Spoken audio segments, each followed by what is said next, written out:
বাবা, ও বাবা, আমার ভবিষ্যৎ বলে দেন বাবা, আমার ভবিষ্যৎ অতীত বলে দেন, আমি খুব কষ্টে আছি। তুই এত দূর থেকে কষ্ট করে আমার কাছে এলি তোর ভবিষ্যৎবাণী জানার জন্যে? হ্যাঁ বাবা। এ বাছা, আমার থেকে তো বড় কামিলে কামিলদার তোর ঘরে পড়ে আছে তোর ভবিষ্যৎবাণী বলার জন্য। কে বাবা, আমি তো জানি না। কে বাবা? আমার ঘরে? বাবা বলেন, জলদি করে বলেন বাবা, আমি খুব কষ্টে আছি বাবা। তুই এখন এখান থেকে সোজা বাড়িতে যাবি।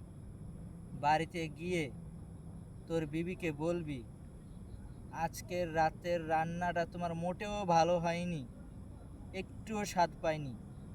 দেখবি সে তোর, তোর মায়ের, তোর বাবার, তোর বোনের, তোর 14 পুরুষের ভবিষ্যৎবাণী ওই পই করে বলে দিবে বাছা ধন। হ্যাঁ বাবা, আমি তো শেষ।